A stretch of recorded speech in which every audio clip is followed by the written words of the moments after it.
Here we are, guys. Let's keep it rolling with the Where Are They Now? And today's car is, as you know by the title and the picture in the thumbnail, it is the SilverCar. So we're going to do like we've done on the last couple and show a little montage of just clips and of the car going down the track and different things like that. And I'll try and fill in some of the information on the car, a little bit of the history of it, and we'll show you where we think it's going to go in 2022, if it's going to go anywhere. So, all right, enjoy. We'll be back in a second. What do you think? Okay. The SilverCar. It's been in our lives since roughly 1992, and it was the first video we ever put up on YouTube.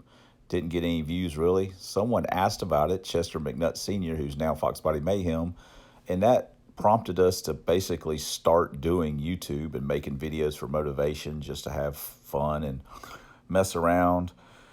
And to be perfectly honest, I kept this car when me and my ex-wife got divorced. It was originally hers, so it's been around for a while, at least as far as I'm concerned. But we converted it to T5 from AOD. Things didn't always start out too good with us. We had a few episodes here and there, and as you can imagine, that was very disturbing. It was a little bit of a clown show to start off with. The car had stock cam GT40s and the tubular GT40. And it ran okay, ran like 750s, had 410s in it. Like I say, T5, stock clutch, 1 5/8 Flowtech long tubes with bullets, and no ignition system, stock computer and stuff.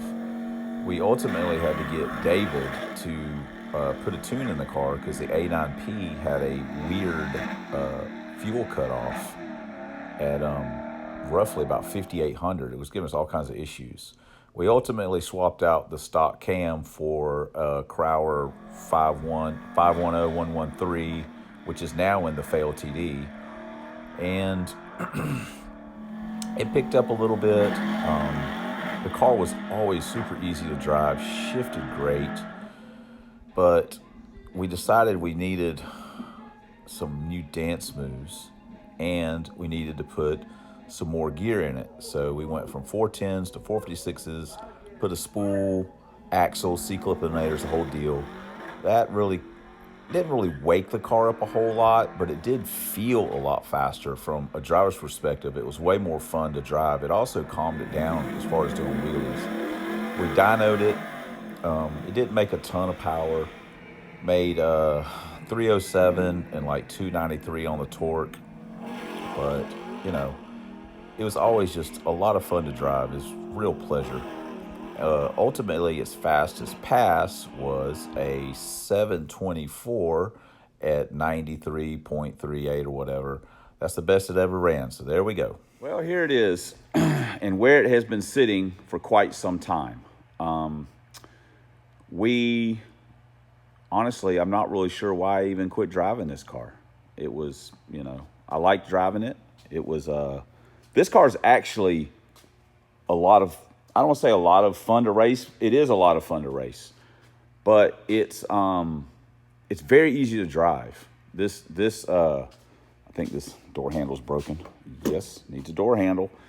This combo clutch shifter transmissions, T5 first gen Hurst, and this actually has a stock clutch out of the Blue Dragon in it, which has got I don't know how many miles on it, a bunch. I mean, a whole bunch, because I never put a clutch in that car, and I owned it since '03. So, here we go. I mean, it's, I don't want to say all still here, but it's just like it was when we quit driving it. But this thing shifts really good. I mean, this thing is super easy to drive and race. Honestly, it's been really good. So, what's our plan? Well, you know what the combination is, or what the combination was. We scavenged the camshaft out of it, as you know, for the fail TD. And it's got 456s. What are we going to do? We think we know. Let's show you. How about that? Let's show you. let's show you what might be happening under the hood of this thing. Uh-oh. Uh-oh. Let me get the hood prop. Okay. Now we got the hood prop on. I mean, obviously, this is a conglomeration of a mess, and it's just a mock-up. It doesn't even have a timing cover on it. It's missing a valve cover. But it does have the Vortec. Hey! The Vortec mocked up on it. For all intents and purposes, this is the first time I've actually bolted this thing on. Of course, it's missing some bolts. There's some stuff missing. We're going to have to figure out what we're going to do. That smog pump eliminator does not go with this combination. It needs the standard Fox one with the aluminum block, and so we can do the J bracket, which I bought this, I don't know, a couple years ago. We've actually owned this kit for maybe 4 years, maybe 5 years at this point. I think this spring will be 5 years we've owned it. You may be asking, exactly, it's just a V1. It is old, too. The serial number on that thing is ancient. It's, got the big rib pulleys on it. I haven't even checked the diameters to see what it's making or what it will make boost-wise. Again, we would not be trying to set the world on fire. We would only just get it running. We've got a set of 42-pound injectors that go with it. We've got a mass air that's calibrated for 42s and a blower, Pro M. It's just an 80, but that'll be fine. Again, not trying to make 1 million horsepower to the tires. We're, not trying to do any of that. Be happy with 10, 12 pounds of boost. If it ran that, that'd be 100% okay with me. That'd be plenty to get us in the sixes, especially what this car has basically ran best time. I think we'd probably be okay. It's already got comp beehives on it, GT43 bars. You guys know the combo. We go this route, and I think we will, because this car had a blower on it a long time ago. We'll put the F-cam in it. So that would probably be the best choice out of just what I have sitting around. We'll put the F-cam in it and just put the timing chain back on it, put the timing cover back on it, bolt the valve covers on it, finish finalizing the, we're going to need to probably get a few things, probably a couple of new silicone couplers, just something a little longer to kind of make it, because this car has a EGR delete, and so that, we need something just a little bit, just a tiny bit longer on each end to be fine for us. And pretty sure I've got the but that's not a big deal. It's just a freaking AN. So we get that. Get the alternator deal squared away. We'll have to get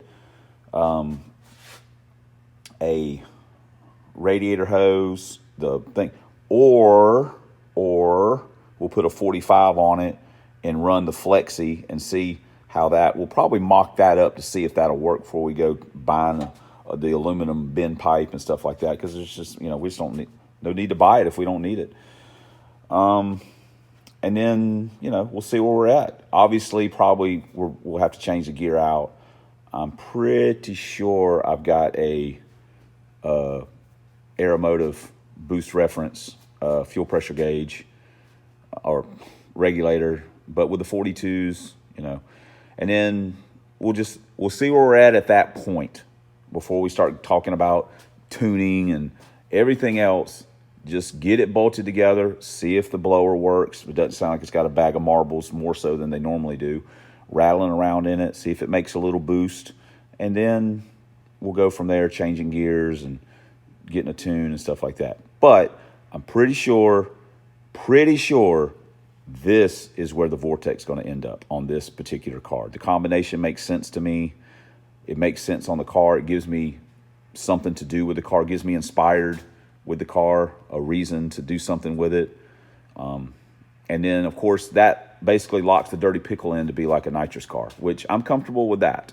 So having a mission for all the cars, because I like certain cars and more so than others maybe, but having a mission, having a purpose for all these cars, something that makes them a little bit unique, is you know, helps keep me motivated, helps keep me moving forward on them. So, so anyway, let me say an identity. The cars have an identity. So, but there it is. I think that's what we're going to do. So you guys can make of that what you will. But again, we're not running out of projects. How about that?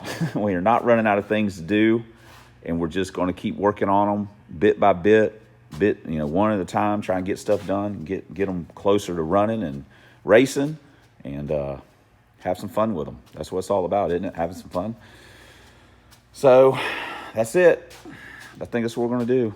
We still got to put the rack. I've got the front wheels put back on it and stuff. So realistically speaking, I could honestly make this one happen kind of quick because it already runs and everything. So I just got to basically kind of start bolting it back together and finalize a few things on the blower. So we'll see how that works out. But there you go. Let's put a pin in this. Well, there you go, guys. As if our wagon wasn't already loaded down enough, we're going to put something together that's going to huff and puff and blow someone's house down. What do you think about that, little piggy? So there we go. If you know, maybe that, you know, some people, we're trying to branch out. We're trying to branch out. I know I love naturally aspirated stuff. I love naturally aspirated stuff. That's just my thing. I love it. But I also understand that, you know, I've had blower cars. I've had nitrous cars. I mean, they just always come with their own set of issues. And when you've done something for technically a really long time and have had very few failures as far as mechanical and stuff like that, they just keep on keeping on. You get comfortable and you're like, hey, this works and I like doing it. It's fun. What am I, you know, I'm not trying to, again, rotate the world or break the internet or anything like that. I'm having a good time. So what allows me to have a good time? I also understand I can't have 10 cars with GT40 heads and B cams. That's, you know, it gets redundant even to me. But so I'm trying to branch out. I'm trying to be a new, better Tussin. How about that? New, better Tussin. How's that sound? You don't give a crap. So anyway, blower car, SilverCar, there's the update on it. I know this video may be a little longer than normal, but who cares? I'm gonna actually try and quit talking about how long they are or how short they are. You guys, if you like it, like it. I just quit worrying about it. I don't worry about it like I used to, but I just gotta quit worrying about it. 100% quit. So blower for the SilverCar, you know, I'm very comfortable with that thought process. I'm actually, again, if it gets me a little excited, if I don't go, why am I doing this? I'm doing this just for the YouTube, or I'm doing this just because. Basically how it was with the nitrous on Trojan Horse. I was just, But I don't feel like that with the nitrous on Dirty Pickle. It kind of makes sense. The more I kind of thought about it and started mocking it up, I was like, yeah, this would be pretty cool. You know, this would be pretty cool. It'd be all right. You know, till it burns clutch out of it on the first pass. Blows a head gasket. So anyway, all right, well, thanks for watching. Thanks for subscribing. Thanks for supporting the channel and putting up with me and this guy right here. And I almost messed up. I've done 400 of these exits. I can't do it right. Thanks for watching. And until next time on the Substandard Leader and Fox Body videos on this here YouTube right here, we'll see you guys in the next vid.